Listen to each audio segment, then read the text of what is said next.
Mesdames, Messieurs, bonsoir. Très heureux de vous retrouver pour cette nouvelle édition de l'Info. Tout de suite, le sommaire en images. Le 25e Téléthon débute ce soir. C'est un moment important pour la famille Mancel de Maxime qui sera sur France Télévisions. L'édition de ce Téléthon vient tout juste de débuter à 18h très précisément du côté de Parigny-l'Évêque. Le coup d'envoi a été donné par Sébastien Bourdet, le champion manceau ayant préalablement dédicacé de nombreux posters. Alors ce premier défi sera tenté par des pompiers locaux. En quoi consiste-t-il?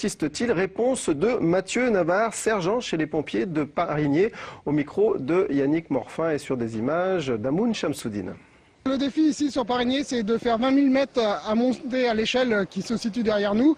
Et donc on va monter autant de fois possible l'échelle pour arriver à 20 000 mètres, en sachant que l'échelle fait 4,20 m et on a 25 heures pour le faire, vu que c'est la 25e année du Téléthon. Donc on va faire pendant 25 heures. L'année dernière, on a fait 13 km 200. Donc 3155 montées en 24 heures. Donc cette année, on espère battre le record largement, mais c'est pas gagné. Bon, on espère que les défis permettront d'alimenter la cagnotte du Téléthon, comme tous les dons qui seront récoltés au travers du 36-37. Quel est l'objectif en Sarthe? Réponse de son coordinateur départemental, Jackie Langlais. L'année dernière, nous étions à 234 000 sur les manifestations sartoises. C'est le 25e, on va faire un chiffre rond. On va espérer bien plus de 250 000 € de recettes et de dons cette année sur l'ensemble des manifestations.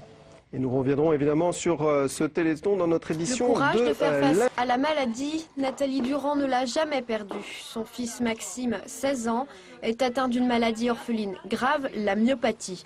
Chaque jour, sous les yeux de sa mère, l'état de Maxime se dégrade. Avant ses 3 ans, c'est-à-dire qu'à 21 mois, Maxime n'arrivait pas encore à marcher. Il y avait quelque chose qui n'allait pas et on n'arrivait pas à trouver. Donc on a cherché et là, le diagnostic est arrivé. Une maladie orpheline, incurable et évolutive, l'espérance de vie de Maxime est très limitée. Un diagnostic difficile à entendre pour une maman, mais Nathalie prend sur elle et va de l'avant. Elle continue son travail de secrétaire et rencontre Nicolas, son compagnon.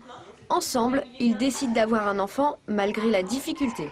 Antoine, on a mis 3 ans pour l'avoir. On voulait d'abord essayer naturellement. On a fait 2 grossesses et en fait, les deux, le fœtus était atteint à plus de 60 et 80%. Nathalie a alors recours à la fécondation in vitro. Après 2 essais infructueux, le 3e aboutit à la naissance d'Antoine. Atteint à seulement 5% de la maladie, il est porteur sain.